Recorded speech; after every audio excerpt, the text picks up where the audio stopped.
बात करते हैं आज हम आवेश की गुण की, जो बिहार बोर्ड में इससे अच्छी गहराई से ऑब्जेक्टिव निकाल कर भी पूछा जाता है। जो आवेश का गुण है वो बहुत इंपॉर्टेंट रखता है। इसका गुण को समझना बहुत ही जरूरी है, क्योंकि इससे जरूर क्वेश्चन रहता है। इसलिए आपको हम आज आवेश का जितना भी गुण होता है वो सभी एक लाइन से स्टडी करवाएंगे और उसको बताएंगे ये किस ढंग से इससे क्वेश्चन घुमा कर पूछा जाता है। चलिए देखते हैं आज आवेश का गुण स्टार्ट करें। और पहला जो गुण है निम्नलिखित गुण है, आवेश के निम्नलिखित गुण है। और पहला है आवेश का क्वांटीकृत गुण। लिखते भी जाना जो स्टूडेंट है, आवेश का क्वांटीकृत गुण। इस गुण के अनुसार किसी पदार्थ में उपस्थित, जो क्वांटीकृत गुण है, इस गुण के अनुसार किसी भी पदार्थ में उपस्थित आवेश का मान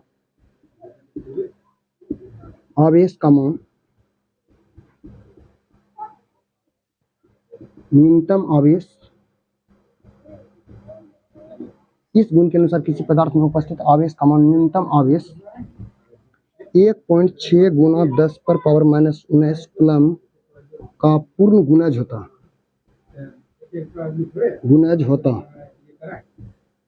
इस गुण के अनुसार किसी भी पदार्थ में उपस्थित आवेश का मान न्यूनतम आवेश 1.6 गुना 10⁻⁻19 कूलम का पूर्ण गुणज होता। और इसका क्वांटीकृत का सूत्र होता है Q बराबर +-NE होता है। अब यहाँ से ये इंपोर्टेंट रखता है क्वांटीकृत गुण में।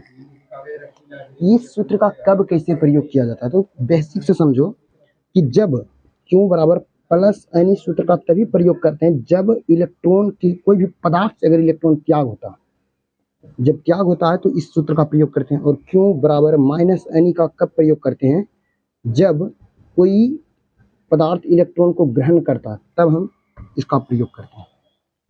इस मान लो किसी भी पदार्थ, अगर ये भी पदार्थ है तो इसमें भी न्यूनतम आवेश जो होगा वह 1.6 गुना 10⁻⁻19 कूलम होगा। इसी गुण को हम बोलते हैं आवेश का क्वांटीकृत गुण। इसको समझ गया होगा तो जरूर कमेंट करके बताना। ये गुण हम बिल्कुल अच्छी ढंग से समझिए। किसी भी पदार्थ में उपस्थित आवेश का मान न्यूनतम आवेश 1.6 गुना का पूर्ण गुणज होता है। न्यूनतम आवेश का इतना गुणज होता है। और यही गुणज के लिए सूत्र है Q बराबर +-NE। और ये प्लस माइनस देने से ये दर्शाता है ये क्वांटीकृत का। और अगर प्लस कोई तत्व या कोई पदार्थ इलेक्ट्रॉन को अगर त्याग करेगा, जो त्याग करेगा उस पर धन आवेश बन होता, प्लस अगर कोई ग्रहण करता है तो Q बराबर NE सूत्र का प्रयोग करते हैं। यह फॉर्मूला का प्रयोग कहाँ किया जाता है, इस तरह। अब दूसरा गुण लिख रहे हैं, इसको स्क्रीनशॉट कर लो। चलो दूसरा गुण में है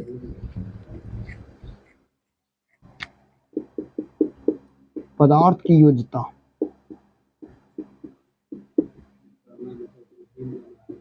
गुण, योज्यता का मतलब होता है योग।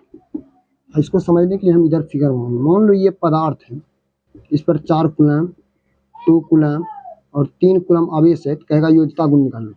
तो योज्यता का मतलब होता है किसी भी पदार्थ पर अलग अलग उपस्थित, किसी भी पदार्थ पर अलग अलग उपस्थित आवेश का मान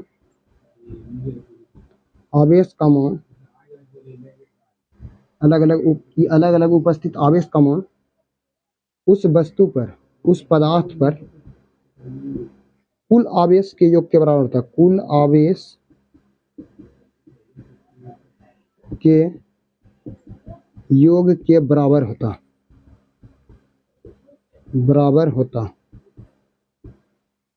किसी भी पदार्थ, ये पदार्थ है, इस पर अलग अलग आवेश है, इस पर पूछेंगे कुल योज्यता गुण के अनुसार कितना है आवेश, तो 4 2 6 3 9 कूलम, 9 कूलम आवेश है इस टोटल पर। इसी को बोलते हैं योज्यता। योज्यता का मतलब होता है किसी भी पदार्थ पर उपस्थित अलग अलग आवेश का योग उस वस्तु पर उपस्थित कुल आवेश के योग के बराबर होता है, जिसे क्या कहते हैं, पदार्थ की योज्यता गुण। एकदम बेसिक से समझो। चलिए इतना पर से कोई दिक्कत। चलो ये दूसरा गुण है। और तीसरा गुण लिखो।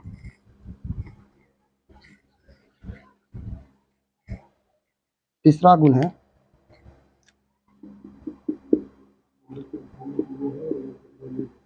समान आवेश के बीच प्रतिकर्षण और वो समान आवेश के बीच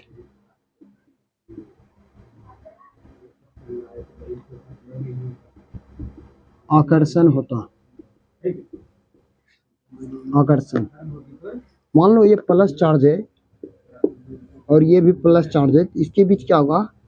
प्रतिकर्षण, या इसी को विकर्षण कहते हैं। और दूसरा है ये माइनस क्यों है, ये भी माइनस, ये प्लस क्यों है, इसके बीच क्या होगा? अट्रैक्शन होगा, आकर्षण। तो ये गुण है, एक चार्ज का गुण है कि जब जब प्लस प्लस चार्ज रहेगा तो क्या होगा? वहाँ प्रतिकर्षण या विकर्षण होगा। जब एक प्लस एक माइनस रहेगा तो वहाँ क्या होगा? अट्रैक्शन होगा। ये इस तरह समझना। 3 गुण हो गया। अगला लिख लो, चौथा गुण। चौथा है द्रव्यमान रहित वस्तु पर, द्रव्यमान रहित वस्तु पर, जो द्रव्यमान रहित वस्तु पर आवेश उत्पन्न, द्रव्यमान रहित वस्तु पर आवेश उत्पन्न नहीं किया जा सकता। द्रव्यमान रहित वस्तु पर आवेश उत्पन्न नहीं किया जा सकता, किया जा सकता, किया जाता। मान लो द्रव्यमान रहित वस्तु और सबसे, मान लो ये सूर्य है, ये सूर्य है, और इससे जो प्रकाश निकलेगा, जो इस सरल रेखा में निकलता है, इसको नहीं कहेंगे फोटोन। द्रव्यमान रहित वस्तु पर आवेश उत्पन्न नहीं है। जिस वस्तु में द्रव्यमान नहीं होता उस पर आवेश उत्पन्न नहीं किया सकता। इसका यही एग्जांपल है। मान लो अगर ये मान लो वस्तु, इसका द्रव्यमान नहीं है तो इस पर आवेश उत्पन्न नहीं किया सकता। इसी तरह हम प्रकाश की किरण लेते हैं, ये एक सरल रेखा में ये किरण है, और जो फोटोन कण है वह द्रव्यमान रहित कण है, फोटोन। और कई एग्जाम में ये पूछा जाता है कि फोटोन कैसा कण है? ये द्रव्यमान रहित कण है, इस पर कभी भी आवेश उत्पन्न नहीं किया सकता क्योंकि इसमें कुछ भी द्रव्यमान नहीं। अब इसको द्रव्यमान रहित, ये पर फोटोन कण क्या है? तो वैसा कण जिसको हम डॉट डॉट रेखा में दर्शाते हैं, यानी प्रकाश की किरण को ही हम क्या कहते हैं? फोटोन कहते हैं। इसी को हम क्या कहते हैं? ये द्रव्यमान रहित है। प्रकाश में द्रव्यमान नहीं होता, प्रकाश की चाल होता है। अगर द्रव्यमान रहता तो आज हम संवेग के कारण, संवेग पढ़ता होगा, द्रव्यमान गुना वेग को संवेग कहते हैं। प्रकाश में वेग है, उसमें द्रव्यमान नहीं होने के कारण हमारे शरीर पर पड़ता तो चोट नहीं लगता। अगर उसमें द्रव्यमान रहता ना, पक्का चोट लगता, और हम लोग घर में डरते रहते। इसलिए प्रकाश में द्रव्यमान नहीं, और जिसमें द्रव्यमान नहीं उसी कण को क्या कहते हैं? फोटोन कण कहते हैं। और फोटोन कण पर कोई चार्ज उत्पन्न नहीं किया जाता। ये भी एक आवेश का गुण है। तीसरा हुआ। चौथा गुण है आवेश का मान वेग पर निर्भर नहीं करता। आवेश का मान वेग पर निर्भर नहीं करता। मान लो आवेश का मान वेग पर निर्भर नहीं, कहने का मतलब है यदि वेग को 4 गुना कर दिया, क्वेश्चन बिहार बोर्ड का देखो कैसे रहेगा। वेग को 4 गुना कर दिया जाए तो आवेश कितना गुना होगा? आवेश कितना गुना होगा? वेग को 4 गुना कर दिया जाए तो आवेश कितना गुना होगा? अब यहाँ पहला 8 गुना, 4 गुना अपरिवर्तित, चौथा होगा नॉन अपरिवर्तित होगा, क्योंकि आवेश का मान वेग पर निर्भर नहीं। वो 10 गुना 50 गुना कर दो तो उस पर कोई प्रभाव नहीं पड़ेगा, और प्रभाव नहीं पड़ेगा तो उससे गुना करने से कोई फर्क नहीं पड़ता, इसलिए कोई परिवर्तन नहीं होगा। ये भी लिख लो, आवेश का मान वेग पर निर्भर नहीं करता, और न्यूमेरिकल ऑब्जेक्टिव सब पूछ सकता है। अगला लिखना,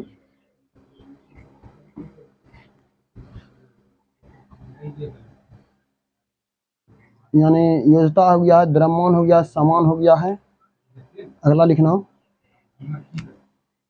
लास्ट है, यानी 4 5वां है प्रकृति में आवेश को ना तो उत्पन्न कर सकते हैं और ना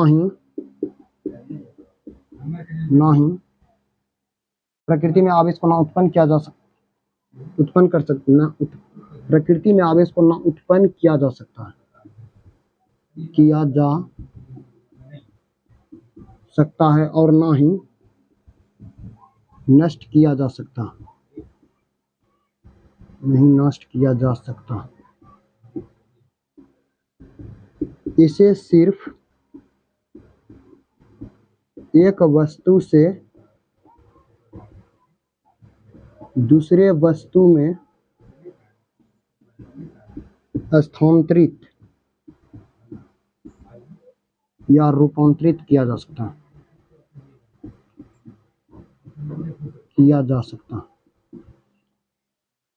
प्रकृति